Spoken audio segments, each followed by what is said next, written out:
Sir আমার দুধ খাবেন? প্রতিদিন ভালোবাসার নতুন নতুন গল্প পেতে চ্যানেলটি সাবস্ক্রাইব করে পাশে থাকা বেল বাটনে ক্লিক করুন। ও স্যার শুনুন না। হ্যাঁ বলো সাদিয়া।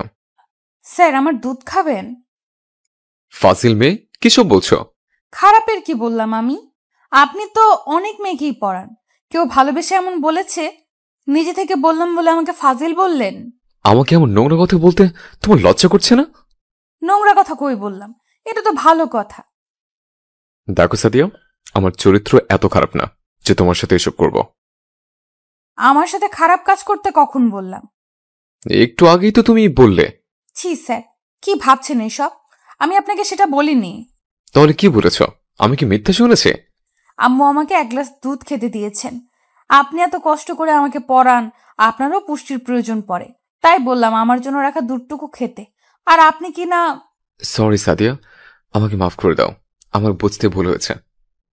আমার ছাত্রী সাদিয়া, ও আমার ছাত্রী হলেও মনে মনে আমাকে অনেক পছন্দ করে। ও চায় আমি ওর শিক্ষক নয়, বরং বিয়ে করা জামাই হই।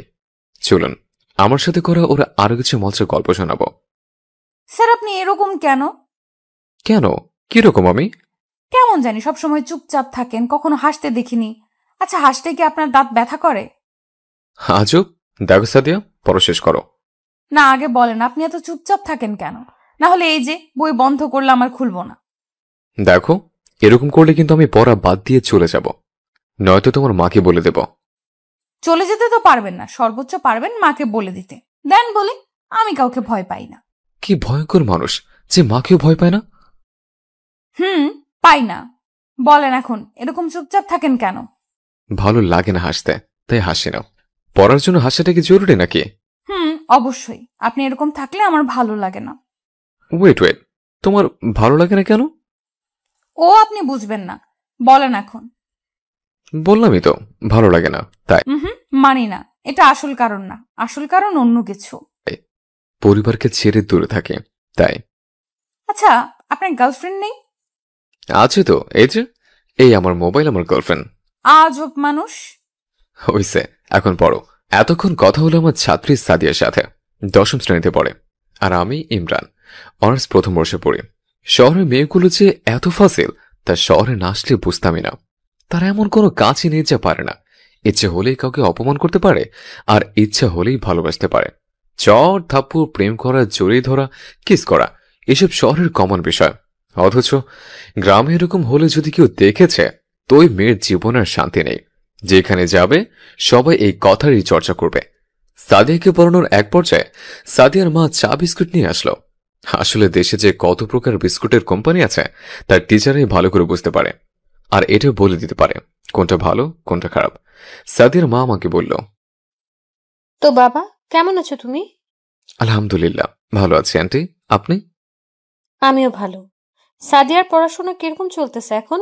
চলছে তো ভালোই, কিন্তু মাঝে মাঝে একটু বেশি ফাজলামি করে। ফাজিল মানুষের কাজ তো এটাই। পড়াও, আমি গেলাম। ওই মাস্টার, আমি ফাজিল? হ্যাঁ, তা নয়তো কি, স্যারের সাথে কি এভাবে কথা বলে? ফাজলামির দেখছেনটা কি? এবার থেকে বোঝাবো ফাজলামি কত প্রকার ও কি কি। পড়া না হলে আমিও বোঝাবো মায়ের কত প্রকার ও কি কি। মারতে পারবেন আমাকে? কেন পারবো না? কি তুমি যে তোমাকে মারতে পারবো না? আজ ম্যাথ পড়া হয় নাই, দেখবো এখন কেমনে মারেন। মারতে হলে এখনই দিই। ওকে, মারেন। আমিও দিলাম স্টিলের স্কেল দিয়ে বসে। পড়ার সাথে কোনো খাতির নাই, মারার জন্য মুখটা গোমরা করে বসে আছে। হয়তো ভেবেছে আমি মারতে পারবো না। এরপর বাকি পড়া শেষ করে বাসায় আসলাম। বাসায় একটা সিঙ্গেল রুম নিয়ে থাকি। আসলে মেসের খাবার আর এক রুমে 2-3 জন থাকাটা আমার কাছে অস্বস্তি লাগে, তাই একাই থাকি। কোনো বেলায় খাই, কোনো বেলায় খাই না, তারপরও বেশ ভালোই আছে। এরপর রাতে খেয়ে নিজের পড়া পড়তেছে, এমন সময় ছাত্রীর ফোন। হ্যালো, আসসালামু আলাইকুম। ওয়ালাইকুম আসসালাম। এত জোরে মারতে পারলেন? হাতটা একবারও কাঁপলো না? বারে, মারতে গেলে হাত কাঁপে নাকি আবার? কাঁপেই তো। ইস, কি শক্তি দিয়েই না মারছেন, এত ব্যথা করতেছে। এখন থেকে পড়া না হলে এরকমই হবে। সত্যি আগামীকাল কোনো পড়া দিব না, দেখি কত মারতে পারেন। পাগল নাকি তুমি?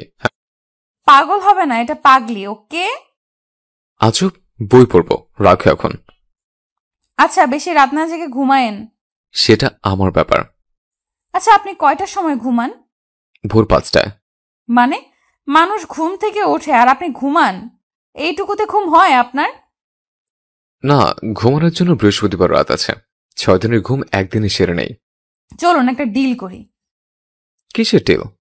আহা, শোনেন আগে, আমিও আপনার মতো রাত জেগে পড়ব যদি আপনি কিছুক্ষণ পর পর আমার সাথে মেসেজে কথা বলেন।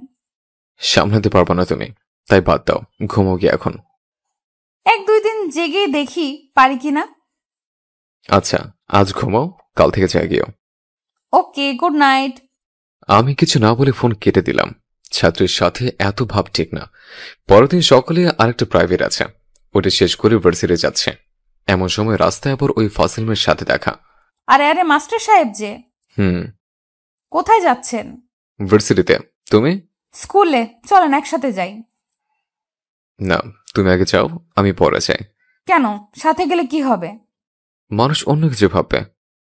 ভাবলো তো কি হইল? কচু হলো, যাও তুমি। দোস্ত, তোর স্যারটা কিন্তু সেই। নাম্বারটা দিবি প্লিজ, প্রেম করব। দিব। দিব কি নাম্বারটা? ধাত, যাও তো তোমরা। আসলে তোর স্যারটা অনেক কিউট, মুখটা গোমড়া করে রাখে, যার জন্য আরো ভালো লাগে। হইছে হইছে, আমার স্যারকে নিয়ে আপনাকে গবেষণা করতে হবে না। স্কুলের লেট হচ্ছে, চলেন নয়তো মাইট জুটবে। চল। এইভাবে ভার্সিটি, তারপর দুপুরে এসে রান্না, খাওয়া, ঘুম, এভাবেই বিকেলটা চলে যায়। আর সময় পেলে চলে যায় ছাদে কিছুটা সময় কাটানোর জন্য। আসলে আমার জনবহুল স্থান ভালো লাগে না, একাকী বেশ সুন্দর অনুভব করে। কতদিন হলো মা বাবা ভাইয়ের সাথে তেমন কথা হয়নি। ভাই ফোন দেয়, প্রায় ফোন দিলে কেমন আছি না জিজ্ঞেস করে, মাঝে মাঝে টাকাও পাঠায়। এটা ভাববেন না আবার যে আমার বাবার টাকা নেই, অনেক টাকা আছে, কিন্তু আমাকে দেওয়ার মতো টাকা নেই। তাই নিজের খরচটা নিজে চালাই। বাসার সকলের এক কথা, সে কথা শুনতে শুনতে বোর হয়ে গেছে। বাবা মা প্রায় বলে যে আমার দ্বারা কিচ্ছু হবে না, আমি নাকি তাদের কুলাঙ্গার সন্তান। আমার পেছনে টাকা খরচ করলে নাকি তাদের টাকা নষ্ট হবে, তাই খরচও করে না। অথচ তারা জানে না যে তাদের ছেলেটা আজ দেশের নামকরা বিশ্ববিদ্যালয়ে পড়ে। যদিও বিশ্ববিদ্যালয় কি সেটি তারা জানে না। তাদের সে কুলাঙ্গার ছেলে আজ নিজের জীবনের সাথে যুদ্ধ করতে শিখেছে। বিকেলের দিকে ঘুমাচ্ছে, এমন সময় বন্ধুর ফোন। হ্যাঁ দোস্ত, বল। বন্ধু, আজ ক্রিকেট ম্যাচ আছে, খেলতে পারবি কি? আচ্ছা, আসতেছি। আয়। এরপর ফ্রেশ হয়ে মাঠে চলে গেলাম।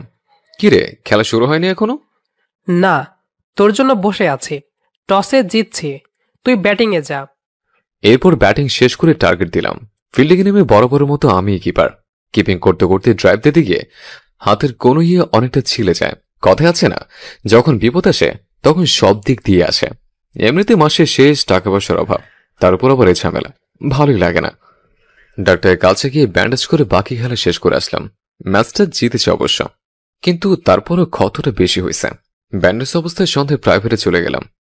কি হয়েছে এখানে আপনার? একটু ছিলে গেছে। ব্যান্ডেজ দেখা যাচ্ছে বড়, আর বলতেছেন একটু ছিলে গেছে। ওই একটা হলেই হয়। চুপ করেন। কেমনে কাটছে বলেন? বাদ দাও, বই বের করো। কি বাদ দিব? হ্যাঁ বলেন আগে, কেমনে হইল? আরে ক্রিকেট খেলে ড্রাইভ দিতে হয়েছে।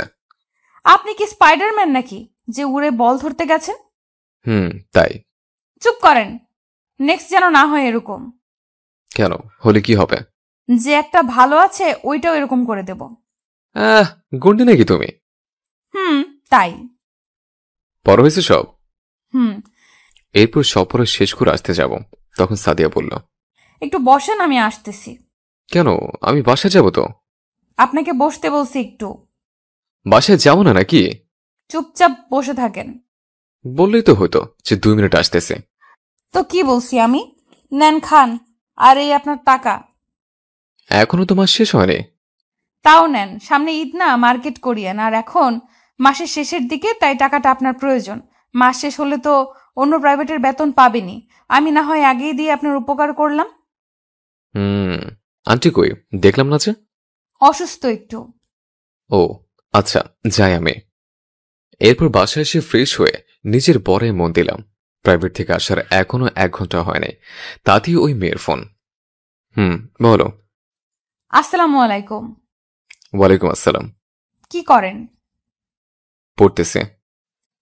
ডিস্টার্ব করলাম নাকি আমি? তা তো অবশ্যই।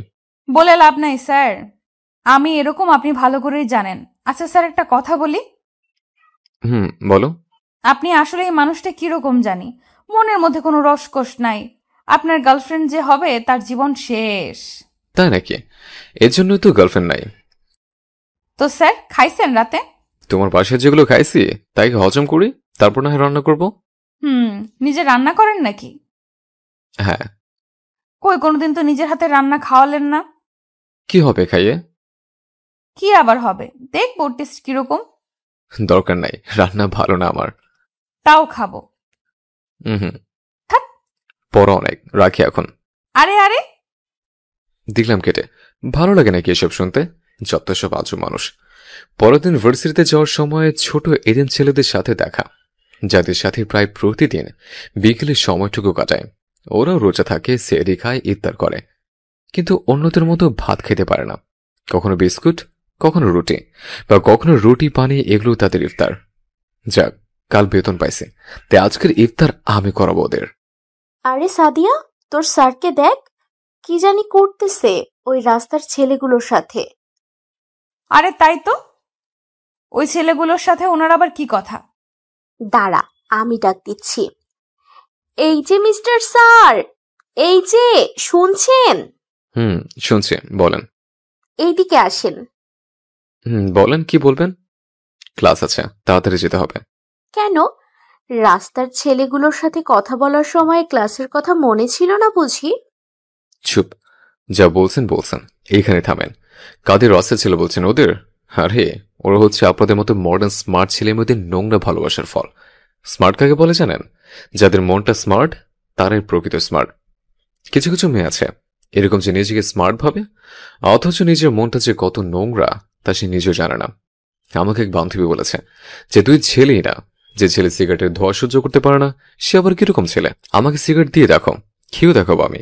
সেদিন কিচ্ছু বলেনি, চুপচাপ চলে এসেছে। এবার কোনোদিন সামনে পেলে কিছু কথা শোনাবো ভাবছি। আর সাদিয়া, তুমি সব মেয়েদের সাথে মিশো? ছি, আমার ভাবতেও খারাপ লাগছে। এরপর চলে আসলাম, সন্ধ্যায় প্রাইভেট পড়াতে গেলাম। সাদিয়া চুপ করে আছে, কোনো কথাই বলছে না। কি হয়েছে? প্রতিদিনের অশান্ত মেয়েটা আজ এত শান্ত, কারণটা কি? Sorry sir. ও, অপরাধবোধ জাগছে তাহলে? সরি তো, নীরবভাবে বলবে ভাবতে পারিনি আমি, তবে আপনার কথা শুনে অনেক খুশি হয়েছি আমি। তাই নাকি?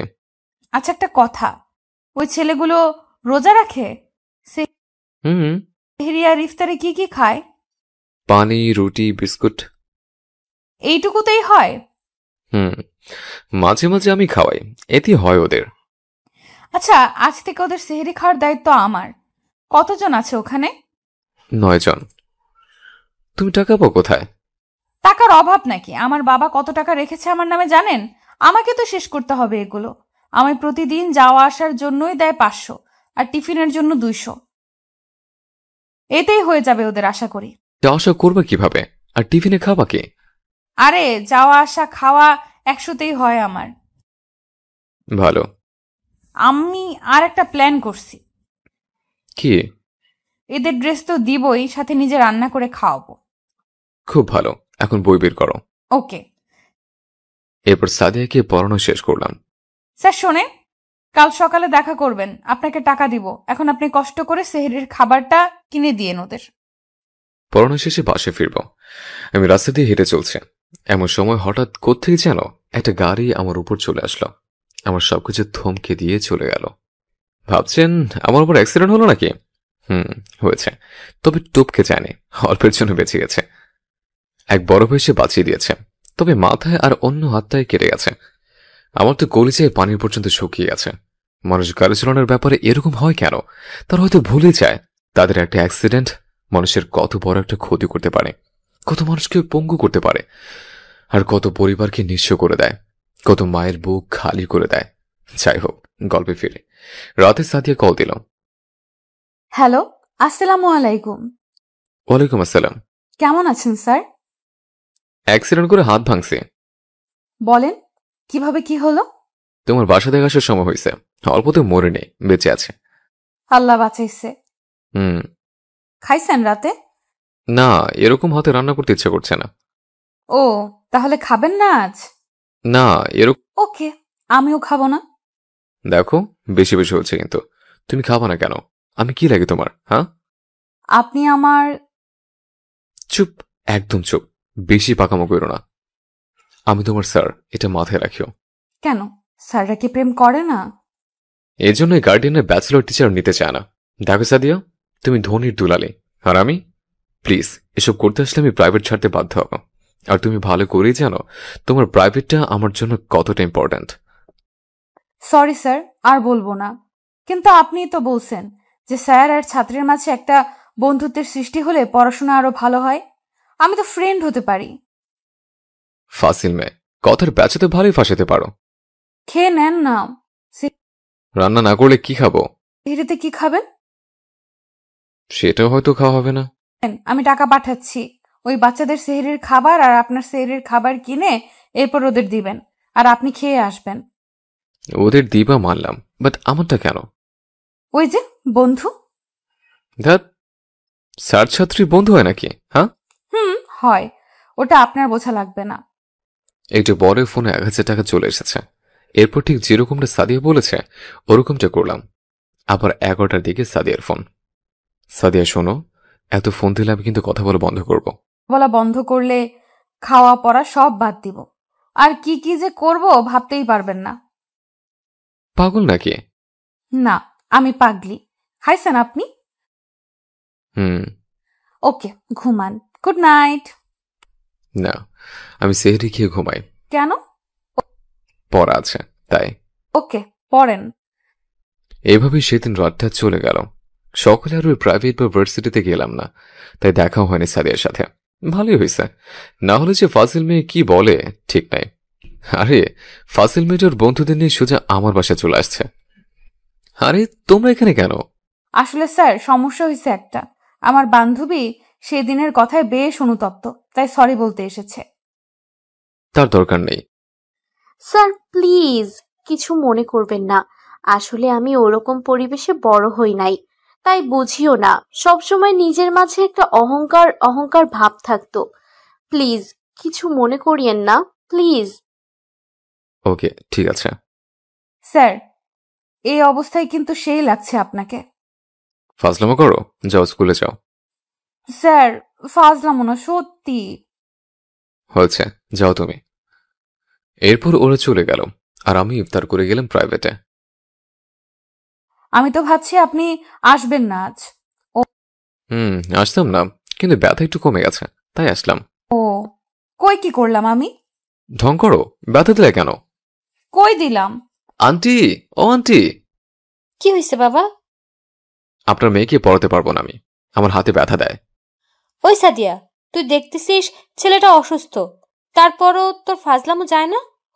আরে মা, যাও তো তুমি। এমন করিস না, আমি গেলাম। দেখলেন, কিছুই বললো না আম্মু। ওই পায়ে মারো কেন? জানো না সিনিয়রদের শরীরে পালা গেলে পাপ হয়? ওকে, সরি, আর করব না। আচ্ছা, একটা কথা বলেন তো, আপনার এত সমস্যা হয় কেন? যেখানেই যান সেখানেই সমস্যা বাঁধিয়ে নিয়ে আসেন। দেখে শুনে চলতে পারেন না? না, পারি না। হয়েছে, মেয়েটা সবসময় একটু বেশি বেশি করে। আমি ছোট বাচ্চা না যে কিছু বুঝবো না। বেশি বাড়াবাড়ি করলে প্রাইভেটে ছেড়ে দেব। পরের দিন ইউনিভার্সিটি যাচ্ছে, আবার ওর সাথে দেখা। আরে স্যার, এত তাড়াতাড়ি যাচ্ছেন কেন? ভয় পান নাকি আমায়? ফাজিলদের থেকে দূরে থাকে ভালো। তার মানে ভয় পান? হয়েছে, যাই এখন আমি। আরে স্যার, দাঁড়ান না, একসাথে যাই নাকি আগে গিয়ে সামনের গেটে বসার ধান্দা? চুপ করো, তোমার সাথে যাবো কেন আমি, হ্যাঁ? দেখো সাদিয়া, আবার বলতেছে, সবকিছুর একটা লিমিট আছে। স্যার, একটা কথা বলবো? হুম। শুধু আজ একটু সময় দিবেন আমাকে, 20টা মিনিট, আর কখনো বিরক্ত করব না। বাহ, ভালোই তো, তবে শুধু 20 মিনিট।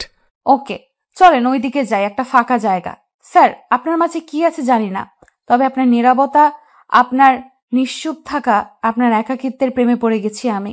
প্লিজ আমাকে ভুল বুঝবেন না, আর যা কিছুই হোক প্রাইভেটটা বাদ দিয়েন না। এটা আমার লাস্ট রিকোয়েস্ট। কি পাইছো তুমি, হ্যাঁ? তুমি বললে আমি রাজি হব? আর তোমার স্ট্যাটাস দেখো আর আমার স্ট্যাটাস দেখো। তোমার যোগ্য আমি না, আর কখনো বিরক্ত করবা না। আর অনেকবার বলছে, এখনো বলছে, সবকিছুর একটা লিমিট থাকে।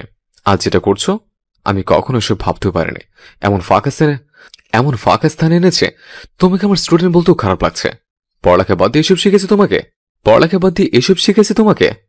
মানছি এই সময় মানুষ প্রেমে পড়ে, কিন্তু তুমি কেন শেষ পর্যন্ত? নেক্সট টাইম যেন এরকম না হয়। আর এসব কথা মুখে আসলে আমি প্রাইভেটটা ছেড়ে দেব। স্যার জানেন, কেউ কখনো আমায় এত জোরে মারেনি। আমি শুধু আমার ভালোবাসাটা প্রকাশ করেছি, এর বেশি কিছু না।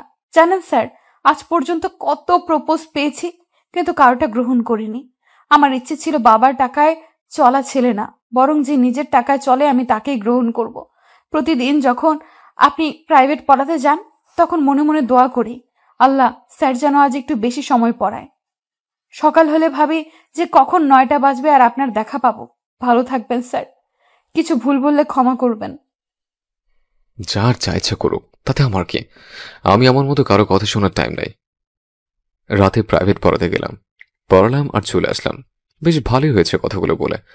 এতদিন শত পড়ার পরও ফাজলামিটা ছিল, কিন্তু আজ পড়ার বাইরে একটা কথাও বলে নাই। এরকমই তো দরকার।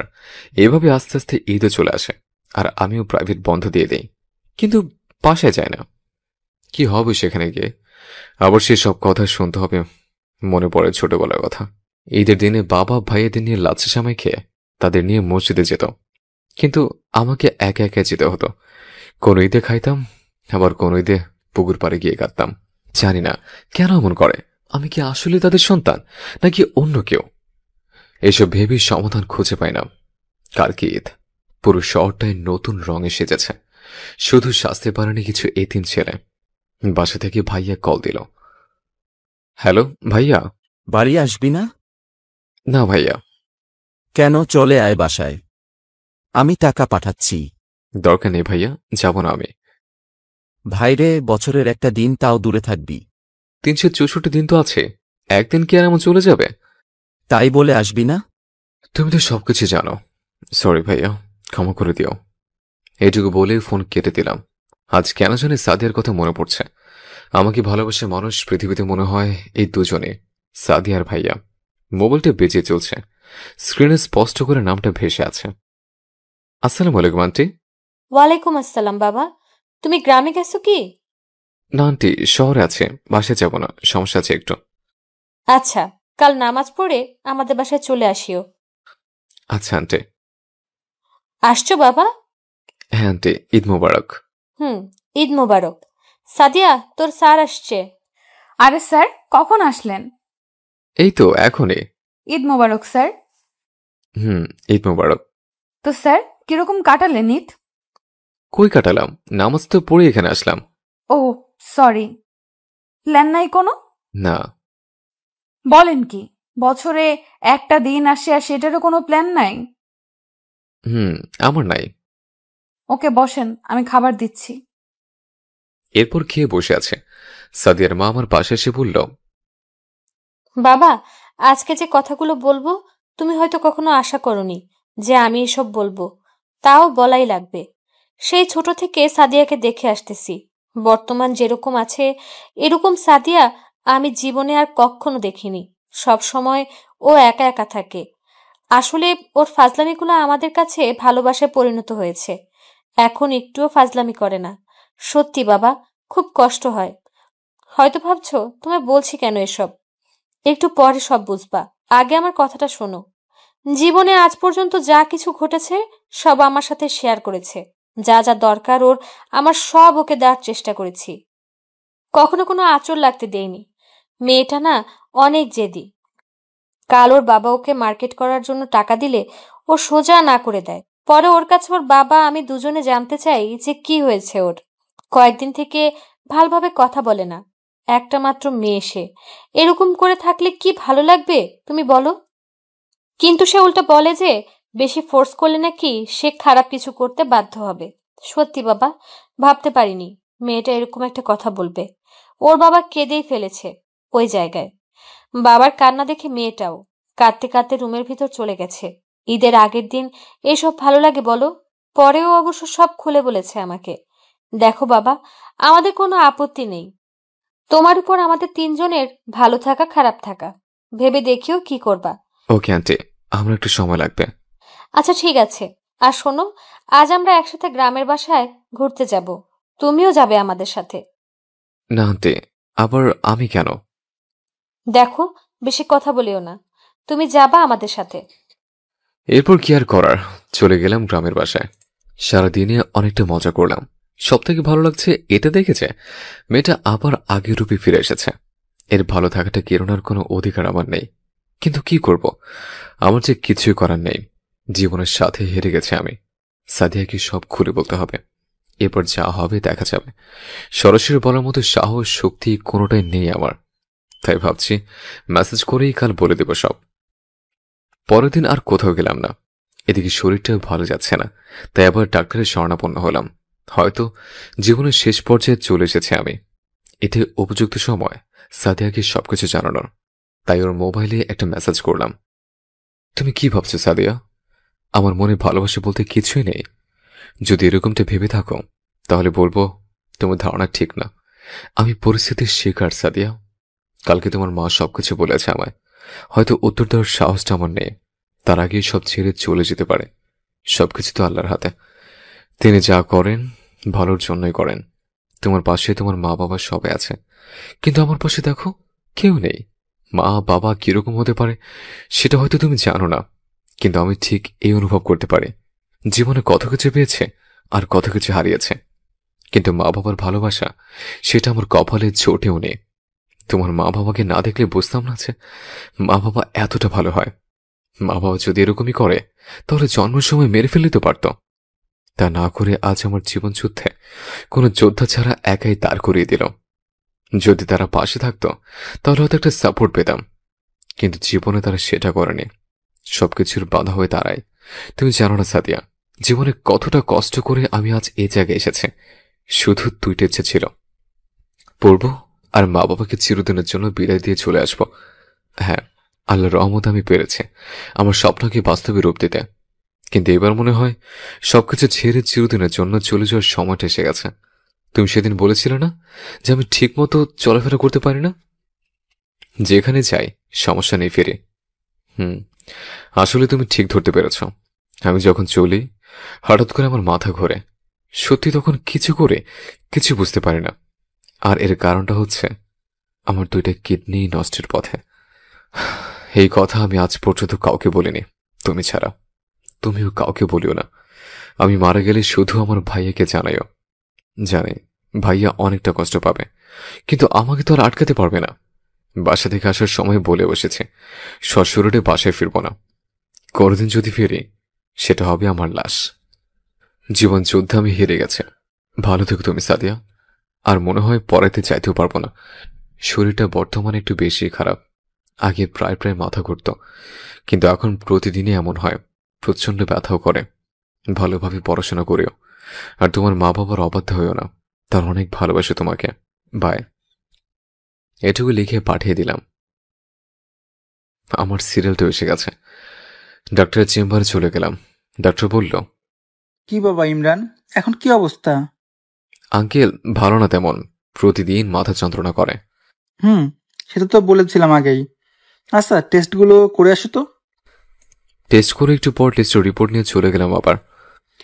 ওষুধ খেয়ে টিকে থাকা সম্ভব না বাবা। খুব দ্রুত কিডনি বসাতেই হবে, না হলে হয়তো তাড়াতাড়ি মারাও যেতে পারো। এই পরিস্থিতিতে আমার তেমন কিছু করার নেই। কিছু কথা আছে যেগুলো তোমার সাথে কেউ আসলে তাকে বলাই ভালো হতো, কিন্তু কেউ তো নেই, তাই তোমাকেই বলতে হবে। তোমার হাতে সময় আছে আর মাত্র 1.5 মাস। এর মধ্যে কিছু একটা করতে হবে, না হলে সমস্ত রেশন ক্রিয়া বন্ধ হয়ে যাবে আর ধীরে ধীরে তোমার শরীরটা অবশ হতে থাকবে। দেহের সব জায়গায় পানি জমতে থাকবে, জ্বর হবে আর খাওয়ার রুচি থাকবে না। তাই যা করার তাড়াতাড়ি করিও। ওকে। এরপর চলে আসলাম বাসায়। সন্ধ্যা চলে এসেছে। ছাদে গিয়ে আকাশ দেখছে। কত বড় একটা চাঁদ উঠেছে আজ। ছোটবেলায় কত মা তাদের বাচ্চাকে এই চাঁদ দেখিয়ে ঘুম পাড়াতো। আচ্ছা, আমার ভাগ্যে কি জুটেছে? হয়তো জুটেনি। যদি জুটত তাহলে অন্তত সেদিনের কথাটা মনে করে। মা এরকম ব্যবহার করত না। ছোটবেলায় জ্বর কার না হয়, জ্বর হলে বাবা ওষুধ এনে দেয়। মা সারাক্ষণ পাশে থাকে, কিন্তু আমার বাবা আমাকে বলতো আর রোদে রোদে বেড়াও, জ্বর ভালো হবে, পুকুরে ডুব দাও গিয়ে। কখনো ওষুধ জুটত, কখনো আবার জুটত না। একদিনের রাগে অভিমানে মানুষ পাল্টায় না, মানুষ পাল্টায় শত শত দিনের জমে থাকা রাগে অভিমানে। অন্তত আমার মা যদি আমার পাশে থাকতো তাহলে আমার ওষুধও লাগতো না, এমনিতেই ভালো হয়ে যেতাম আমি। এসব ভাবতেই কখন যে চোখের পানি দিয়ে শার্টে ভিজে গেছে তা নিজেও জানে না। ফোনের সব থেকে ঘোর কাটলো আমার। হ্যালো স্যার, আপনি কোথায় এখন? বাসায়? কেন? ওকে, কাল আমাদের বাসায় আসিয়েন, কাজ আছে একটা আপনার। আমি পারবো না যেতে। তাহলে কিন্তু আমিই আসবো। আচ্ছা, যাব। আচ্ছা, এখনো না ঘুমিয়ে জেগে কেন? এমনি আকাশ দেখছে। যান, ঘুমিয়ে যান। তুমিও ঘুমাও, যাও। ওকে, গুড নাইট। আমিও আর কিছুক্ষণ থেকে চলে আসলাম রুমে।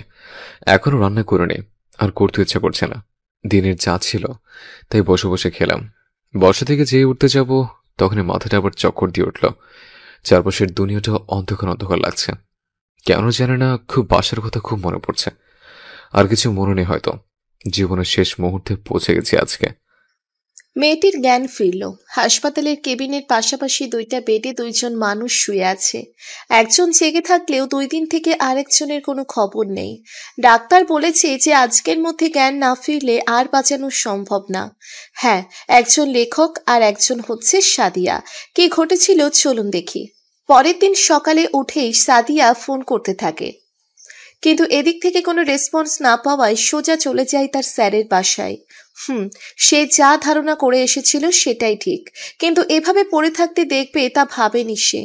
এরপর মানুষদের সাহায্য নিয়ে হাসপাতালে চলে যায়, আর তার মা বাবাকেও ফোন করে বলে দেয়। আগের টেস্টগুলো ডাক্তারকে দেখালো। দেখুন, অনেক দেরি করে ফেলেছেন আপনারা। আর তাছাড়া এই মুহূর্তে কিডনি ম্যানেজ করাও সম্ভব না। আর ম্যানেজ যদি করেও ফেলেন তাহলে বাঁচার চান্স 60/40। আরও আগে কিডনি প্ল্যান করা উচিত ছিল।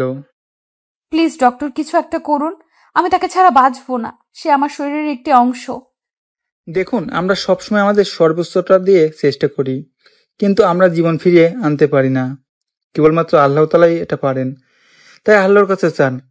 আর ও পজিটিভ কিডনি ডোনার এখনো পাইনি আমরা। আমরা সর্বোচ্চ দিয়ে কিডনি খোঁজার চেষ্টা করছি। কি বললেন? ও পজিটিভ কিডনি? আমার রক্তের গ্রুপও ও পজিটিভ। দয়া করে আমার কিডনি নিয়ে তাকে সুস্থ করুন। আমরা চাইলে এটা করতে পারি না।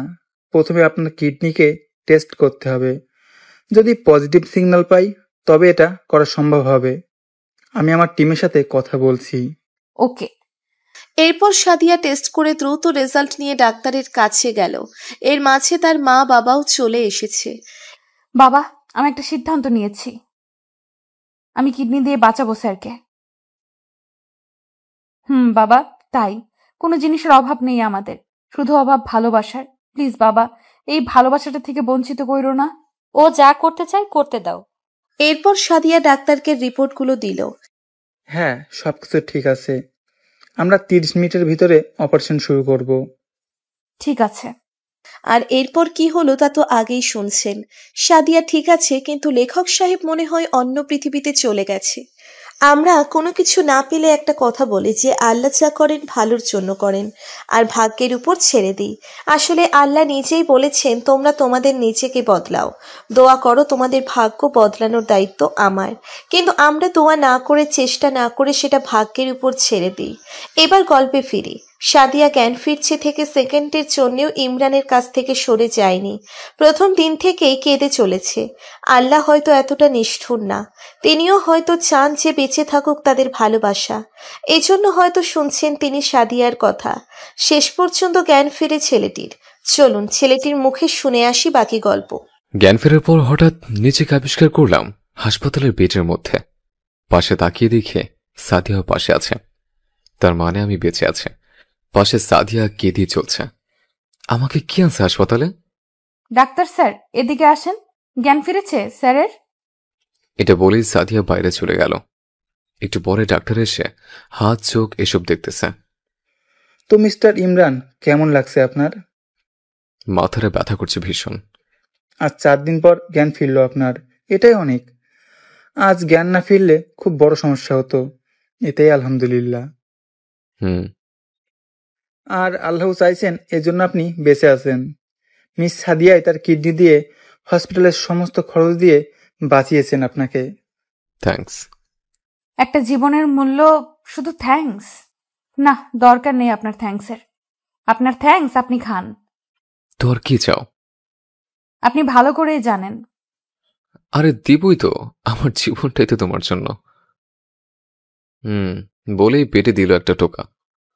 ও মা গো, মারার জায়গা পাইলা না, এখানে ফাজলামি তোমার। ফাজলামি তো চলবেই। এতদিন কি দেখছেন, সবে তো শুরু। এরপর আরেকদিন হাসপাতাল থেকে বাসায় চলে আসলাম। আমার বাসায় না, সাদিয়ার বাসায় যাচ্ছে। এই যে মিস্টার স্যার, আপনার ওষুধ খেয়ে নেন। রেখে পড়তে বসো, আমি খাবো এখন। না, পড়বো না। তাহলে ওষুধও খাবো না। ব্ল্যাকমেল তো ভালোই শিখছেন। জীবন বাঁচতে অনেক কিছু শিখতে হয়। এখন আমি পুরোপুরি সুস্থ আর সাদিয়ার বাসাতেই থাকি। ওকে পড়ানোর বিনিময়ে টাকা তো পাই, সাথে থাকা খাওয়া ফ্রি। আর টাকা লাগলে সাদিয়াকে বলি, ও দিয়ে দেয়। ওর টাকা পয়সা তো আর কম না। এই যে ম্যাডাম, হলো ওঠেন ঘুম থেকে, স্কুলে যেতে হবে। না, যাব না স্কুলে। কেন? এমনি ভালো লাগছে না। উঠবা নাকি পানি ঢালবো? ওকে, উঠছি। একটু পরে সাদিয়া রেডি হলো, আমিও রেডি হলাম ভার্সিটি যাওয়ার জন্য। আরে স্যার, আপনি এখানে? এখানেই তো থাকি। কই, এতদিন তো দেখিনি। এতদিন অসুস্থ ছিলাম, তাই। কি হয়েছিল? ওইসব আপনাদের বান্ধবীর কাছ থেকে শুনে নিয়েন। আমার লেট হচ্ছে, গেলাম আমি। আরে স্যার দাঁড়ান তো, এখন চলেন।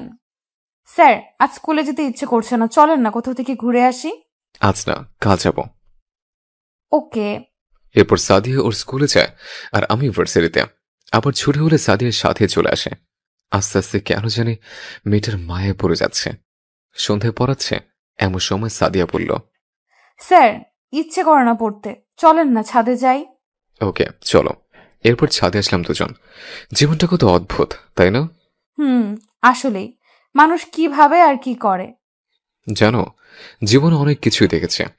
ভালোবাসার জন্য মানুষ কত কি করে, শেষ পর্যন্ত কলচে নেবে পায়। দিন শেষে কারোর সাফল্যের ঝুড়ি খালি থাকে আর কারোর পূর্ণ থাকে। থুর, বাদ দেন এসব কথা। আকাশটা খুব সুন্দর দেখাচ্ছে, তাই না? কি করছেন? ওই, আমাকে মারতে আপনার হাত একবারও কাঁপে না নাকি? আমি তোমার স্যার, বুঝছো? হ্যাঁ, শুধু স্যার হলে হাত কাঁপতো, কিন্তু আপনি তো অন্য কিছু। হ্যাঁ, অন্য কিছু কি? বেশি ঢং করলে পেট ফুটো করে দিব। হয়েছে হয়েছে, তার দরকার নাই। চলেন এখন নিচে যাই। মা বাবা কালকে 2 দিনের জন্য গ্রামে যাবে, বাসায় আমরা থাকবো, শুধু অনেক মজা করব। ওই, আমি ওরকম টাইপ না, বুঝছো? ও হ্যালো, মজা বলতে আমি ঘোরাঘুরির কথা বলছি, খাওয়া দাওয়ার কথা বলছি। সেটাই বলো। এরপর নিচে আসলাম। একটু পরে সাদিয়া এসে খেতে ডাকলো। বাবা, আমরা 2 দিনের জন্য বাইরে যাচ্ছি, তোমরা সাবধানে থেকো। ওকে আন্টি, তবে আপনার মেয়ে শুধু মারে আমাকে, ওকে সাথে নিয়ে যান, আমি একাই থাকবো। আও, দেখেন না কিভাবে পাড়া দিতে পায়। সাদিয়া, তুই কি মানুষ হবি না? তো আমি কি পশু নাকি? ছেলেটা এখনো সুস্থ হয় নাই, আর তুই শুরু করে দিছিস? কি শুরু করছি আমি? কেবল তো শুরু। কেবল শুরু? আল্লাহ গো, তুমি রক্ষা কইরো। এরপর খাওয়া শেষ করে রুমে গেলাম, পড়তেছে। এমন সময় সাদিয়ার মেসেজ। ওই দেখো, কথা বলতে ইচ্ছে করলে সোজা আমার রুমে আসো। দেয়ালের উপাস থেকে মেসেজ করে হুদে টাকা নষ্ট করার দরকার নেই। এত রাতে যাওয়া যাবে না, বুঝছেন স্যার? ঘুমান, গুড নাইট। পরের দিন সকাল হয়নি, ঘুমিয়ে আছে আর গন্ডিটা এসে চিল্লাচিল্লি শুরু করে দিছে। কি হয়েছে, চিল্লাও কেন? ইচ্ছে হয়েছে তাই। চুপ তো, সেজন্য সকালবেলা চিল্লাবা? ধাত, ঘুমটা নষ্ট করে দিলা। এইটাই তো চাই আমি। ও, তাহলে ঘুম ভাঙানোর জন্য এত কিছু? এরপর ফ্রেশ হয়ে বাইরে আসলাম। আঙ্কেল আন্টি চলে গেছে ততক্ষণে। খাবার আছে কি ঘরে? আজ আপনি রান্না করবেন, তাই আমি কিচ্ছু করিনি। আজব তো, অনেকদিন থেকে রান্না করে না, তাই ভুলে গেছে।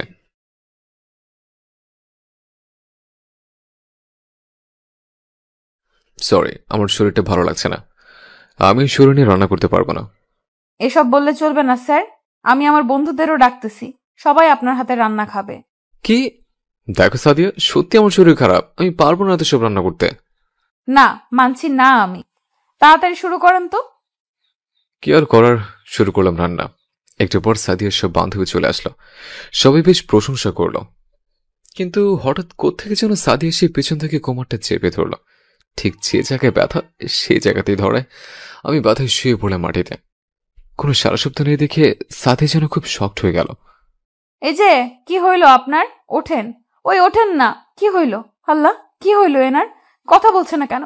প্লিজ কথা বলেন। আর কখনো কষ্ট দিব না আপনাকে, কখনো ফাজলামি করে মারবো না। আল্লাহ, কি করলাম আমি এটা? নিজের স্বপ্নকে পূরণ করতে নিজের ভালোবাসাকে মৃত্যুর মুখে তুলে দিলাম। প্লিজ আল্লাহ, তুমি ফিরিয়ে দাও এনাকে। আল্লাহ, আমি কি খুব অপরাধ করেছি? ভালোবাসার মানুষের হাত থেকে শুধু রান্নাটা খেতে চাইছি, এটাই কি অপরাধ আমার? প্লিজ আল্লাহ, ফিরিয়ে দাও এনাকে। আর কখনো ফাজলামি করব না। এর বান্ধবীগুলো অন্য রুমে থাকায় তার কিছু শুনতে পাচ্ছে না। সত্যিই করব না। আপনি ঠিক আছেন? হুদাই কাঁদালেন আমাকে। মজা লাগে আমাকে কাঁদাইতে নাকি? হ্যাঁ, ও আমাকে এবার আর জোরে জোরে মারতে শুরু করলো, আর আমি মারার সুযোগ না দিয়ে ওকে জড়িয়ে নিলাম। আমাদের বিয়ের দাওয়াতের অপেক্ষা করছেন, তাই না? পেয়ে যাবেন পরের কোনো এক গল্পে। প্রতিদিন ভালোবাসার নতুন নতুন গল্প পেতে চ্যানেলটি সাবস্ক্রাইব করে পাশে থাকা বেল বাটনে ক্লিক করুন।